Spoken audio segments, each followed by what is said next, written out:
2, 1. 7 things you probably didn't know you need to know. I'm Jamie East and this is the Smart 7. Good morning, everybody. It's Tuesday the 14th of December and it's National Bouillabaisse Day. And a big happy birthday to Jane Birkin, Mike Scott, Toby Anstis and Michael Owen. There were 54,661 new cases of COVID-19 and 38 additional deaths yesterday, with a further 1,576 official cases of the Omicron variant and the first official death from it. Those numbers, though, mask the frighteningly fast growth of the Omicron variant, as Health Secretary Sajid Javid explains. While Omicron represents over 20% of cases in England, we've already seen it rise to over 44% in London. And we expect it to become the dominant COVID-19 variant in the capital in the next 48 hours. The NHS is now in crisis mode, and following Boris's announcement of the speed-up of the booster programme, lateral flow home test kits have become unavailable online and the NHS website crashed as people rushed to book their shot. Sajid says the boosters are critical. We're once again in a race between the vaccine and the virus.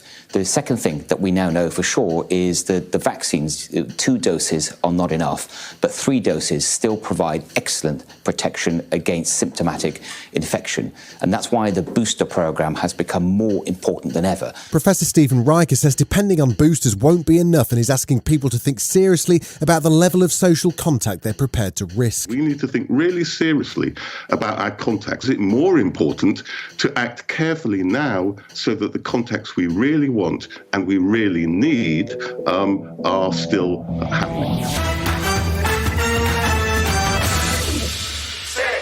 With Omicron spreading at speed, Boris was still busy denying any rules were broken last Christmas, even on his Downing Street Zoom quiz. I certainly broke no rules, but the whole thing will be looked into by the Cabinet Secretary. He's found himself in a real pickle, however, as the rolling scandal of the last few weeks and his declining popularity have led to a risk that he won't be able to muster enough support from backbench Tory rebels to get the Plan B legislation through Parliament. Up to 70 backbenchers are set to rebel against tighter restrictions and COVID passports.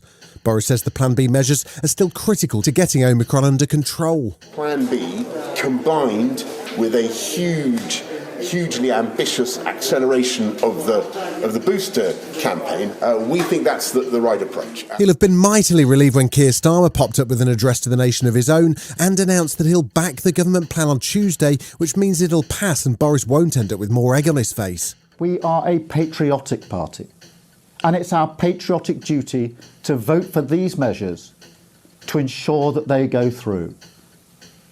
In doing so, we are supporting the NHS and supporting our country.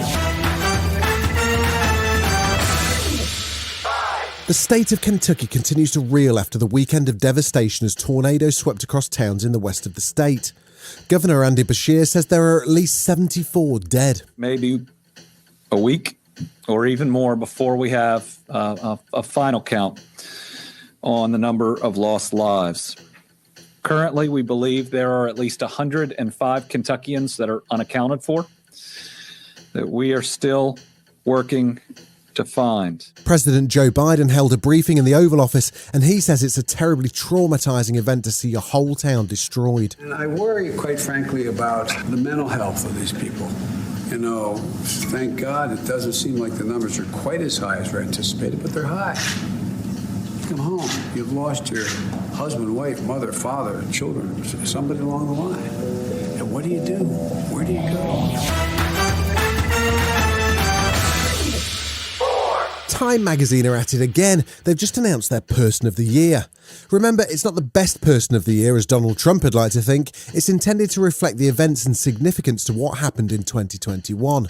Here's Time CEO Edward Fessinthal to explain why he picked the world's richest man, Elon Musk. In becoming the richest person in the history of the world, this year really speaks to the moment we're in, to this very complex moment in the world. We are in this kind of new Gilded Age where, like it or not, so much of our lives, even in this moment of incredible inequality, are being shaped by these very wealthy tech leaders. Still to come on the Smart 7, Snoop gets tangled up at the Golden Globe nominations and Mr. Ginger Spice celebrates his big win. Right after this. You're listening to the Smart 7. If you're enjoying it, you might also like the Smart 7 Ireland edition. Just search and follow us on your favourite podcast platform.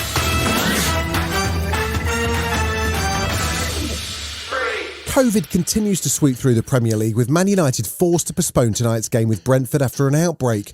The Formula One season ended in dramatic fashion on Sunday, with Lewis Hamilton missing out on a record-breaking 8th title as Max Verstappen of Red Bull snuck through to seize the driver's title. Mercedes is still planning to appeal over the race director's decisions, but Red Bull boss Christian Horner popped up on TalkSport and he sounds pretty happy with how things went. I think it was a strategy that gave us the upper hand, for that final lap. So, finally this year we had an opportunity, we took it, and Max converted it, in the most brilliant way.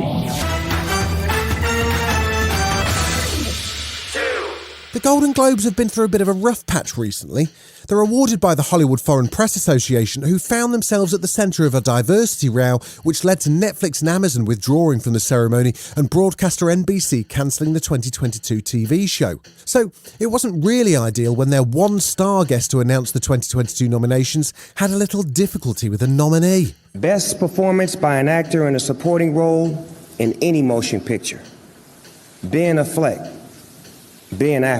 My fault. Sorry about that, Ben.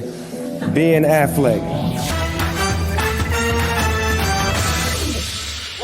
The trailers dropped for the third movie in the Fantastic Beasts series. This one's called The Secrets of Dumbledore. It's not hitting cinemas until April 2022, but the trailer features Mads Mikkelsen, who's been drafted in to replace Johnny Depp. He's playing evil wizard Gellert Grindelwald. The world as we know it is coming undone. Grindelwald is pulling it apart with hate. If we're to defeat him, you'll have to trust me. This is the team that's going to take down the most dangerous wizard in over a century. A magizoologist, his indispensable assistant. A wizard descended from a very old family, a school teacher, and a muggle. Our war with the muggles begins today! This has been The Smart 7. Wherever you're listening, do us a favour and hit the follow button. We'll be back tomorrow at 7 a.m. Have a great day. Written, produced and published by Daft Doris.